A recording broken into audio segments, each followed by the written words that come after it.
ಸದಾಗಮೈಕ ವಿಜ್ಞೇಯಂ ಸಮತೀತಕ್ಷರಾಕ್ಷರಂ ನಾರಾಯಣಂ ಸದಾ ವಂದೇ ನಿರ್ದೋಷಾಶೇಷ ಸದ್ಗುಣಂ.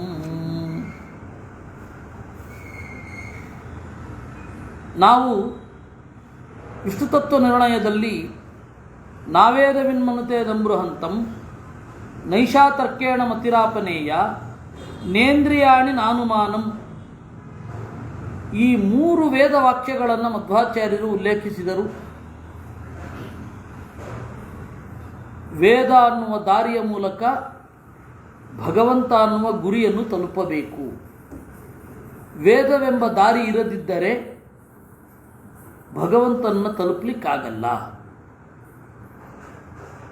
ಆ ವೇದವನ್ನು ಅಧ್ಯಯನ ಮಾಡಬೇಕಾದರೂ ಕೂಡ ಅವನು ತತ್ವವಾದಿಯೇ ಆಗಿರಬೇಕು. ಅನ್ಯ ಅನ್ನುವ ಶಬ್ದದಿಂದ ಗೊತ್ತಾಗತ್ತೆ. ವೇದಕ್ಕೆ ವೇದ ಅಂತ ಯಾಕೆ ಹೆಸರು? ದೇವರನ್ನು ಅದು ಒಂದೇ ತಿಳಿಸುತ್ತೆ, ಇನ್ಯಾವುದೂ ದೇವರನ್ನು ತಿಳಿಸಲ್ಲ. ಈ ಮಾತುಗಳು ಅಪ್ರಮಾಣ ಎನ್ನದಿರಿ. ವೇದ ಅನ್ನೋದು ಅಪೌರುಷೇಯ, ಇತಿಹಾಸ ಪುರಾಣಗಳು ಪೌರುಷೇಯ. ಸೊ ವೇದ ಅಂದರೆ ಅದರಲ್ಲಿ 2 ಭಾಗ, ಪೌರುಷೇಯ ವೇದ, ಅಪೌರುಷೇಯ ವೇದ. ಅಪೌರುಷೇಯ ವೇದ ಅಂದರೆ ಋಗ್ವೇದ, ಯಜುರ್ವೇದ, ಸಾಮವೇದ, ಅಥರ್ವವೇದ ಮತ್ತು ಅದರ 4 ಮೂರೆಗಳು: ಬ್ರಾಹ್ಮಣ, ಆರಣ್ಯಕ, ಉಪನಿಷತ್ತು. ಸಂಹಿತಾ, ಬ್ರಾಹ್ಮಣ, ಆರಣ್ಯಕ, ಉಪನಿಷತ್ತು, ಈ 4 ಮೂರೆ. ಆಮೇಲೆ ಪಂಚರಾತ್ರ, ಇದು ಅಪೌರುಷೇಯ. ಪೌರುಷೇಯ ವೇದಗಳು ಅಂದರೆ ಪುರಾಣ, ಮಹಾಭಾರತ, ಪಂಚರಾತ್ರ, ಮೂಲ ರಾಮಾಯಣ. ಇವುಗಳನ್ನು ವೇದ ಅಂತ ಕರೀತಾರೆ. ಈ ವೇದ ಪರಸ್ಪರವಾಗಿ ಒಟ್ಟಿಗಿದೆ. ಇಷ್ಟನ್ನು ನಾವು ನೋಡಿದ್ವಿ. ಇದಕ್ಕೆ ಪದ್ಮನಾಭ ತೀರ್ಥರ ವಿವರಣೆ, ನಾರಾಯಣ ಪಂಡಿತಾಚಾರ್ಯರ ವಿವರಣೆಯನ್ನು ನೋಡಿದ್ವಿ. ಈಗ ನೋಡಬೇಕಿರೋದು ಗೋವಿಂದ ಪಂಡಿತಾಚಾರ್ಯರ ವಿವರಣೆ. ಆರಂಭದಲ್ಲಿ ಅವರು ಬಹಳ ವಿಸ್ತಾರವಾಗಿ ಬರೆದಿದ್ದಾರೆ. ಆಮೇಲೆ ಇಂಟ್ರೆಸ್ಟ್ ಹೋಯಿತು, ಬಹಳ ಕಡಿಮೆ ಬರೆದಿರುವುದು. ಆರಂಭದಲ್ಲಿ ಬಹಳ ವಿಸ್ತಾರವಾಗಿ ಬರೆದಿದ್ದಾರೆ. ನಿರ್ಣಯ ಚಂದ್ರಿಕಾ ಹೀಗೆ: ಆದೌ ವಿವಕ್ಷಿತಸ್ಯ ಸರ್ವಸ್ಯ ಕಥನಾತ್ ಬ್ರಹ್ಮಾಂಡ ವಚನಂ. ನೋಡಿ, ಇದರಲ್ಲೊಂದು ಆರ್ಡರ್ ಇದೆ. ಹೇಳಬೇಕಾದದ್ದನ್ನೆಲ್ಲವನ್ನೂ ಹೇಳಿದೆ. ಆದ್ದರಿಂದ ಬ್ರಹ್ಮಾಂಡದ ಮಾತನ್ನು ಮೊದಲು ಹೇಳೋದು. ಋಗಾದ್ಯ ಭಾರತಂ ಚೈವ ಅಂತ ಅಲ್ಲಿ ಹೇಳಿದರು. ಆಮೇಲೆ ಸಮುಪಬ್ರಹ್ಮಕತ್ವಾಚ್ಚ ಶ್ರುತಿ ವಚನಾನ. ಮತ್ತು ವೇದ ಅನ್ನೋದು, ಇದು ಪುರಾಣ ಅನ್ನೋದು ವೇದದ ವ್ಯಾಖ್ಯಾನ. ಆದ್ದರಿಂದ ವೇದ ಮಾತ್ರ ವೇದ್ಯತ್ವಂ ತತಸ್ತೈತ್ತಿರೀಯ ಶ್ರುತ್ಯ. ವೇದದಿಂದಲೇ ನಾವು ದೇವರನ್ನು ಗ್ರಹಿಸಬೇಕು ಅನ್ನೋದನ್ನು ತೈತ್ತಿರೀಯ ಶ್ರುತಿಯನ್ನು ಕೋಟ್ ಮಾಡೋದು. ತರ್ಕದಿಂದ ಅವೇದ್ಯ ಅನ್ನೋದನ್ನು ಕಠೋಪನಿಷತ್ತಿನಿಂದ ಕೋಟ್ ಮಾಡೋದು. ವೇದ ಶಬ್ದೇನೈವ ಸರ್ವಾರ್ಥ ಸಿದ್ಧಿ ರೀತಿ ಚರಮಯ. ಕಡೆಯಲ್ಲಿ ವೇದ ಶಬ್ದಕ್ಕೆ ವೇದದ್ದೇ ನಿರ್ವಚನ. ವೇದ ಅಂದ್ರೇನು ಅಂತ ವೇದನೆ ಹೇಳ್ಕೊಂಡಿದೆ, ಅದನ್ನು ಹೇಳುದು. ಅಥ ತೈತ್ತಿರೀಯ ಬ್ರಾಹ್ಮಣಗತಂ ಮಂತ್ರಮಾಹ ನಾವೇದವಿನ್ಮನುತೆ.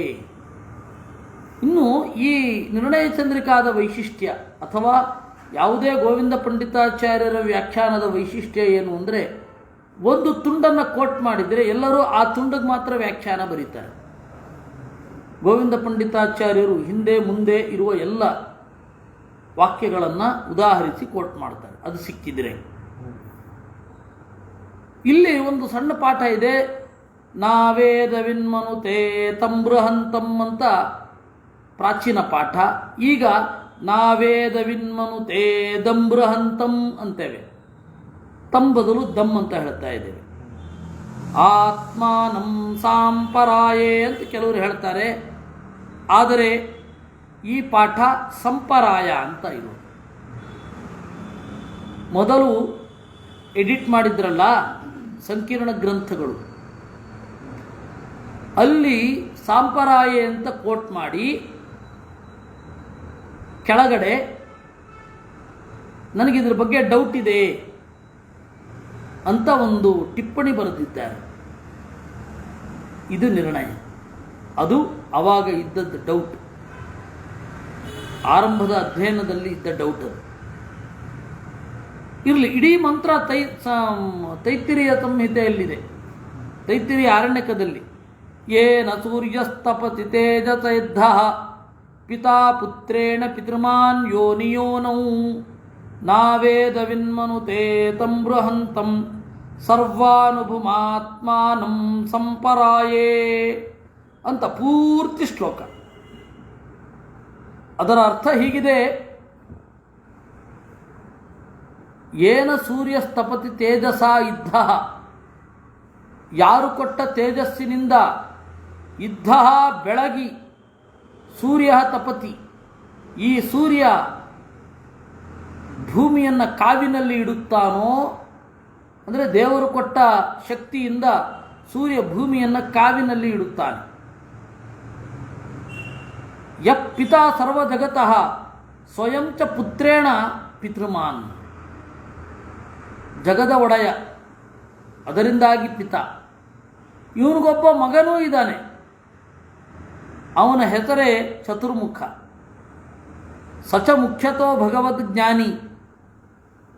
ಅವನನ್ನು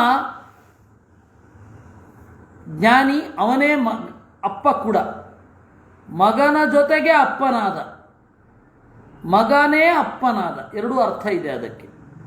ಪಿತಾ ಪುತ್ರೇಣ ಪಿತೃಮಾನ್ ಯೋನಿಯೋನೌ ಅಂದರು. ಒಂದು ಪುತ್ರೇಣ ಪಿತ, ತನ್ನ ಅಪ್ಪ, ತನ್ನ ಇಡೀ ಜಗತ್ತಿಗೆ ಅಪ್ಪ ಪಿತ. ಪುತ್ರೇಣ ಪಿತೃಮಾನ್, ಮಗನಿಂದ ತಂದೆಯನ್ನು ಹೊಂದಿದ, ಮಗನನ್ನೇ ತಂದೆಯಾಗಿ ಹೊಂದಿದ ಅಂತ ಅರ್ಥ. ಜ್ಞಾನಿಯೇ ಭಗವಂತನ ತಂದೆ.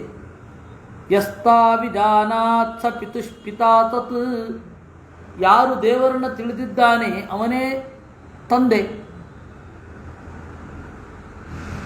ಸ್ವಸ್ಯ ಯೋನಿರ್ಭಾರ್ಯ ಲಕ್ಷ್ಮೀ ತಸ್ಯಾಹ ಉತ್ಪತ್ತಿ ಸ್ಥಾನಂ ಕ್ಷೀರೋದಧಿ ತತ್ರ ಗತಃ ಯೋನಿಯೋನೌ ಗತಃ. ತನಗೆ ಯೋನಿ, ಹೆಂಡತಿ ಯಾರು? ಲಕ್ಷ್ಮಿ. ಯೋನಿ ಅಂದರೆ ಅಪ್ಪನನ್ನು ಹೇಳಬಹುದು, ಅಮ್ಮನನ್ನು ಹೇಳಬಹುದು, ಗಂಡನನ್ನು ಹೇಳಬಹುದು, ಹೆಂಡತಿಯನ್ನು ಹೇಳಬಹುದು. ಯೋನಿ ಅನ್ನೋ ಶಬ್ದಕ್ಕೆ ಇಷ್ಟು ಇದೆ. ಗಂಡನ ಜೊತೆಗಿರುವಾಗ ಹೇಳಿದರೆ ಯೋನಿ ಅಂತಂದರೆ ಹುಟ್ಟಿಗೆ ಆಸರೆಯಾದವಳು, ಜ್ಞಾಪಕ ಅಂತ ಅರ್ಥ. ಅದೇ ಅಮ್ಮನೊಟ್ಟಿಗಿರುವಾಗ ಮಮಯೋನಿಹಿ ಅಂತ ಹೇಳಿದರೆ ತಾಯಿ ಅಥವಾ ತಂದೆ. ಅದು ಕಾಂಟೆಕ್ಸ್ಟ್, ಪ್ರಾಕರಣಿಕವಾದ ಅರ್ಥ. ಸ್ವಸ್ಯ ಆಯ್ತಲ್ಲ. ತಂ ಬೃಹಂತಂ ಪೂರ್ಣಂ ಸರ್ವಂ ಅನುಭವತೀತಿ ಸರ್ವಾನುಭೂತಂ ಸರ್ವಜ್ಞಂ. ಸರ್ವಾನುಭೂ ಹೇಗೆ? ಶಂಭೂ ಇತಿ ಯಥಾ ತಥಾ. ಶಂಭು ಅಂದರೆ ಶಂ ಅನುಭವತೀತಿ ಶಂಭು, ಹಾಗೆ ಸರ್ವಂ ಅನುಭವತೀತಿ ಅನುಭೂ. ಅಲ್ಲ, ವ್ಯಾಕರಣದಲ್ಲಿ ಇದನ್ನು ಸೇರಿಸಿಲ್ಲ, ಸೇರಿಸ್ಕೊಳ್ಳಿ. ಮಿತಧ್ರುವಾದಿಷು ಇದಮಪಿ ಉಪಸಂಖ್ಯೇಯಂ. ಉಪಸಂಖ್ಯೇಯಂ ಅಂದರೆ ಅಮೆಂಡ್ ಮಾಡಲು ಯೋಗ್ಯವಾದದ್ದು. ಇದನ್ನು ನೀವು ಸೇರಿಸಬಹುದು. ರೆಫರೆನ್ಸ್, ಇದನ್ನು ಸೇರಿಸಬಹುದು ಅಂತ. ಅದನ್ನು ಏನಂತ ಕರೀತಾರೆ? ಉಪಸಂಖ್ಯಾನ ಅಂತ ಕರೀತಾರೆ. ಅಮೆಂಡ್ ಮಾಡಲು ಯೋಗ್ಯವಾದದ್ದು ಅನ್ನುವ ಸ್ಟೇಟ್ಮೆಂಟ್ಗೆ ಇದನ್ನು ಸೇರಿಸಿಕೊಳ್ಳಿ ಅನ್ನುವ ಹಾಗೆ. ಇದಮಪಿ ಉಪಸಂಖ್ಯೇಯಂ. ಶಂಭು ಶಬ್ದ ಇದೆಯೋ ಇಲ್ವೋ, ಹಾಗೆ ಅನುಭೂಹ ಅನ್ನುವ ಶಬ್ದವನ್ನು ಸೇರಿಸಿಕೊಳ್ಳಿ. ಆತ್ಮಾನಂ ಸ್ವಾಮಿನಂ ನಾರಾಯಣಂ ವೇದವಿದೇವ ಮನುತೆ ನಾವೇದವಿತ್. ದೇವರನ್ನು ತಿಳಿಯುವವ ಯಾರು ಅಂದರೆ ವೇದವನ್ನು ತಿಳಿಯುವವ ಯಾವನೋ ಅವನೇ. ಸಂಪರಾಯ ಇತಿ ತಾದರ್ಥ್ಯೆ ಸಪ್ತಮಿ. ಸಪ್ತಮಿ ವಿಭಕ್ತಿ ಲೋಕದಲ್ಲಿ ಅಧಿಕರಣಾರ್ಥದಲ್ಲಿ ಮಾತ್ರ ಇದೆ. ಆದರೆ ಸಂಸ್ಕೃತದಲ್ಲಿ ಸಪ್ತಮಿಗೆ 4 ಅರ್ಥ ಇದೆ. ವಿಷಯ ಅಂತ ಅರ್ಥ ಇದೆ. ಬ್ರಹ್ಮಸೂತ್ರದಲ್ಲಿ ಮಾತನಾಡ್ತಾನೆ ಅಂದರೆ ಬ್ರಹ್ಮಸೂತ್ರ ವಿಷಯದಲ್ಲಿ ಮಾತನಾಡ್ತಾನೆ ಅಂತ ಆಯ್ತಾ. ಇನ್ನು ಅಧಿಕರಣ ಒಂದು ಗೊತ್ತೇ ಇದೆ. ಮನೆಯಲ್ಲಿ ಮಾತನಾಡ್ತಾನೆ ಅಂದರೆ ಮನೆ ಎಂಬ ಆಸರೆ ಪಡೆದು ಮಾತನಾಡ್ತಾನೆ ಅಂತ. ಇನ್ನು ತಾದರ್ಥ್ಯ ಅಂತ ಹೇಳಿದರೆ ಅದಕ್ಕಾಗಿ ಸಂಸ್ಕೃತದಲ್ಲಿ ಪ್ರಯೋಗ ಇದೆ.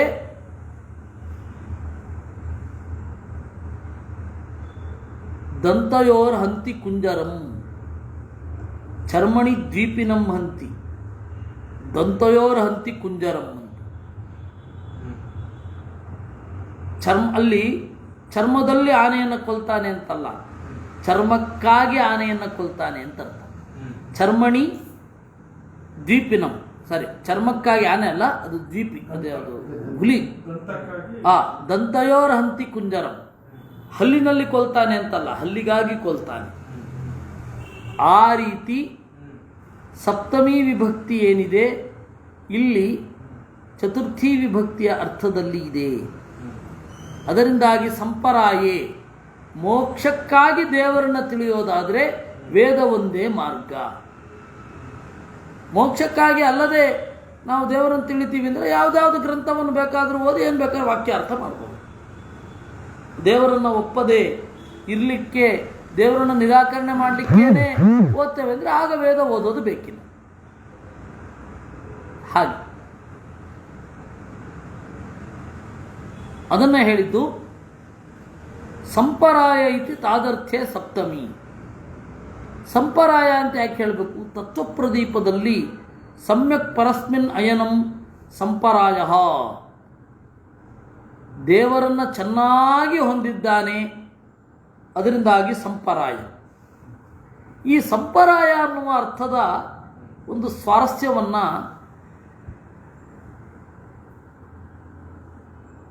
ನಮ್ಮ ಗುರುಗಳೇ ಕಠೋಪನಿಷತ್ತಿನ ತತ್ವಚಂದ್ರಿಕೆಯಲ್ಲಿ ಸೊಗಸಾಗಿ ಹೇಳಿದ್ದಾರೆ. ಅಯನ ಯಾಕಲ್ಲ? ಅಯನ ಅಂದರೆ ನಮಗೆಲ್ಲರಿಗೂ ಆಸರೆ, ಸ್ಥೂಲವಾಗಿ ನಮಗೆ ಗೊತ್ತೇ ಇದೆ. ಅದಕ್ಕೆ ಪರಾಯಣ ಅಂದರು.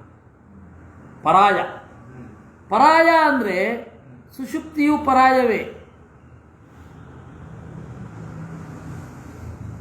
ಆಮೇಲೆ ಇಲ್ಲ, ಇನ್ನೂ ಪರಾಯ ಸಮಾಧಿ ಸ್ಥಿತಿಯಲ್ಲಿ. ಹೀಗಾಗಿ ಪರಾಯ ಸಂಪರಾಯ, ಚೆನ್ನಾಗಿ ನೋಡ್ತಾ ಇರೋದು. ಸಮಾಧಿ ಸ್ಥಿತಿ ಭಂಗ ಆದಾಗ ಇಲ್ಲ. ಅದೂ ಇಲ್ಲದೆ ದೇವರನ್ನು ನೇರವಾಗಿ ನೋಡಬಹುದು ಅಂದರೆ ಅದು ಮೋಕ್ಷ. ಹೀಗಾಗಿ ಆಯಾ ಸುಷುಪ್ತಿಯಲ್ಲಿ ಹೊಂದುವಿಕೆ, ಸಮಾಧಿಯಲ್ಲಿ ಹೊಂದುವಿಕೆ ಪರಾಯ, ಮುಕ್ತಿಯ ಹೊಂದುವಿಕೆ ಸಂಪರಾಯ.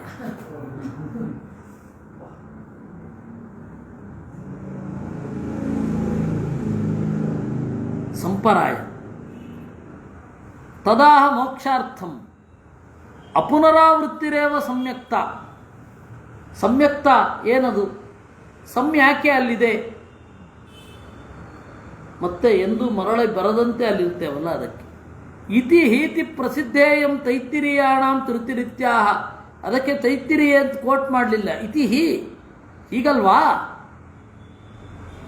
ಅತಏವ ನ ನಾಮ ನಿರ್ದಿದೇಶ, ಅದರಿಂದಾಗಿ ನಾಮವನ್ನು ಹೇಳಲಿಲ್ಲ. ಅನುಮಾನ ಅಗಮ್ಯತ್ವೇ ಕಾಠಕ ಶ್ರುತಿಮಾಹ ನೈಷಾ ತರ್ಕೇಣ ಮತಿರಾಪನೇಯ ಯಾನ್ ತ್ವಮಾಪ ಸತ್ಯಧೃತಿರ್ಬತಾಸಿ ತ್ವಾದೃಂನೋ ಭೂಯಾನ್ ನಚಿಕೇತ ಪ್ರಷ್ಟಾ ಇತ್ಯುತ್ತರಾರ್ಧಂ. ಏಷಾ ಬ್ರಹ್ಮವಿಷಯಾ ಮತಿಃ ಕೇವಲ ತರ್ಕೇಣ ಆಪನೇಯ ಆಪಣೀಯ ಪ್ರಾಪಣೀಯ ನ ಭವತಿ.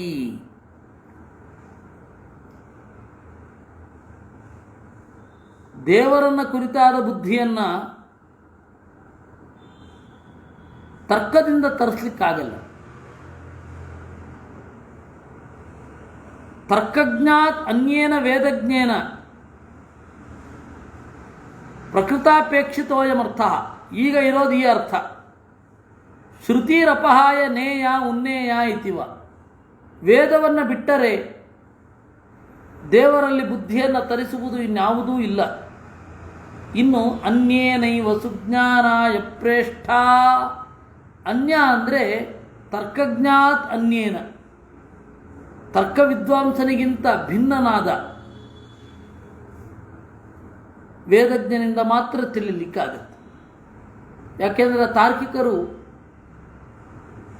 ವೇದವನ್ನು ಅಪೌರುಷೇಯ ಅಂತನ್ನೋಲ್ಲ. ತಾರ್ಕಿಕರ ಪ್ರಕಾರ ವೇದ ಅನ್ನೋದು ಪೌರುಷೇಯ.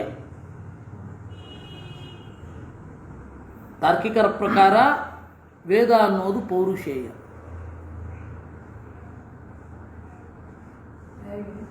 ದೇವರು ಮಾಡಿದ್ದು, ದೇವರ ರಚನೆ.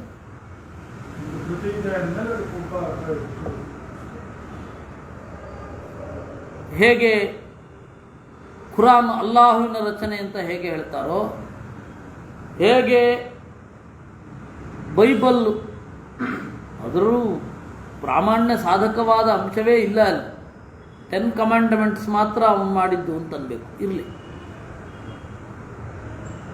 ಅವೆಲ್ಲ ಪೌರುಷೇಯ, ದೇವರು ಮಾಡಿದ್ರಿಂದ ಪ್ರಮಾಣ. ಬೌದ್ಧರು ಬುದ್ಧಾಗಮ ಪ್ರಮಾಣ, ಯಾಕೆಂದರೆ ಬುದ್ಧ ಮಾಡಿದ್ರಿಂದ ಹೀಗೆ ಹೇಳ್ತಾರೆ. ಅದರಿಂದ ತರ್ಕಾದನ್ಯೇನ ಸದಾಗಮೇನ ಅರ್ಥಾತ್ ಬ್ರಹ್ಮಣೋ ಜೀವೇಭ್ಯೋ ಅನ್ಯತ್ವಜ್ಞಾನಿನ ಪ್ರೋಕ್ತ ಸುಜ್ಞಾನಾಯ ಭವತಿ ಪ್ರೇಷ್ಠೇತಿ ನಚಿಕೇತಂ ಸಂಬೋಧ್ಯ ಯಮೋವಾಚ. ಪ್ರೇಷ್ಠ ಪ್ರಿಯತಮನೇ, ಅತ್ಯಂತ ಪ್ರೀತಿಪಾತ್ರನೇ, ದೇವರನ್ನು ವೇದದ ಮೂಲಕ ತಿಳಿಬೇಕು. ವೇದ ಯಾರ ಹತ್ರ ಕೇಳಬೇಕು ಅಂದರೆ, ಯಾರು ತತ್ವಜ್ಞಾನಿಯೋ ಅವನ ಹತ್ರ ಕೇಳಬೇಕು, ಯಾರು ತತ್ವವಾದಿಯೋ ಅವನ ಹತ್ರ ಕೇಳಬೇಕು. ಮಾಯಾವಾದಿಯ ಪ್ರಕಾರ ಅರ್ಥವೇ ಇಲ್ಲ. ತಾರ್ಕಿಕರ ಪ್ರಕಾರ ಇದಕ್ಕೆ ಅರ್ಥ ವಿಶೇಷವಾಗಿ ಏನಿಲ್ಲ. ಸುಜ್ಞಾನಾಯ, ಯಾರು ಇವನತ್ರ ಕೇಳ್ತೀಯ, ಯಾಂ ಮತಿಂ ತ್ವಂ ಮತ್ತ ಆಪಹ ಸತ್ಯಸ್ಯ ಭಗವತಃ ಧೃತಿರ್ಧಾರಣ ಯಸ್ಯ ತಾದೃಶ ಪ್ರೇಷ್ಠ ಶಿಷ್ಯ ಸದಾ ನಃ ಭೂಯಾತ್. ನಿನ್ನಂತಹ ಪ್ರಿಯತಮನಾದ ಶಿಷ್ಯ ನನಗಿರಬೇಕು. ಇತಿ ಚ ಚಕಾರೇಣ ಪೂರ್ವವಾಕ್ಯ ಗತಂ ಹಿಕಾರಂ ಅನುವರ್ತಯತಿ. ಚ ಅಂತ ಹೇಳಿದ್ರಿಂದ ಇದು ಪ್ರಸಿದ್ಧ ಅಲ್ವಾ, ಕಾಟಕರ ಶ್ರುತಿ.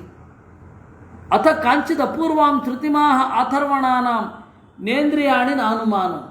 ಇದು ಅಪೂರ್ವ, ಅದಕ್ಕೆ ಆಚಾರ್ಯ ಹೆಸರು ಕೋಟ್ ಮಾಡೋದು. ಹಿಂದೆ 2ರಲ್ಲಿ ಕೋಟ್ ಮಾಡಲಿಲ್ಲ, ಯಾಕೆ ಅಂದರೆ ಅದು ಜನರಿಗೆ ಗೊತ್ತಿದೆ.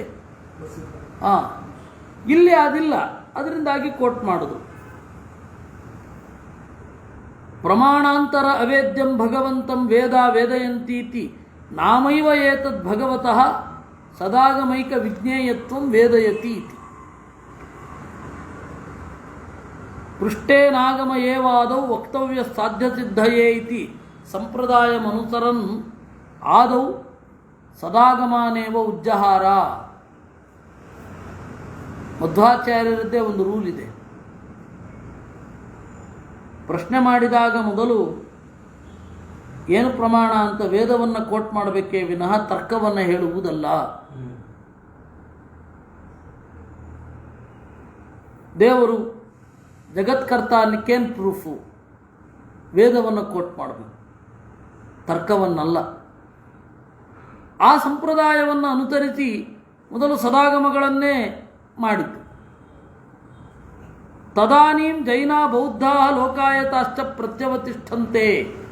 ಆಗ 3 ಜನ ನಮ್ಮ ಎದುರುಗಡೆ ಬರ್ತಾರೆ, ಜೈನರು, ಬೌದ್ಧರು, ಚಾರ್ವಾಕರು. ತಾನ್ ಪ್ರತ್ಯಾಹ ನಚೈತೇತಾಂ ವಚನಾನಾಮೇವ ಅಪ್ರಾಮಾಣ್ಯಂ. ಇವರ ಮಾತೆಲ್ಲ ಅಪ್ರಮಾಣ ಎನ್ನದಿರಿ. ಏತೇಷಾಂ ಶ್ರುತಿಪುರಾಣಾನಾಮೇವ ಅಪ್ರಾಮಾಣ್ಯಂ. ಅವರ ಪ್ರಕಾರ ವೇದವೇ ಅಪ್ರಮಾಣ, ಅದರಿಂದ ಏನು ಕೋಟ್ ಮಾಡೋದು? ಕಿಮುತ ತದ್ಗತತ್ವೇನ ಉದಾಹೃತಾನಾಂ ಕೇಷಾಂಚಿದ್ ವಚನಾನಾಂ ಅಪ್ರಾಮಾಣ್ಯಮಿತಿ ನಚ ನೈವ ವಕ್ತವ್ಯಮಿತಿ ಚೇತಃ. ಅಪ್ರಮಾಣ ಎನ್ನದಿರಿ.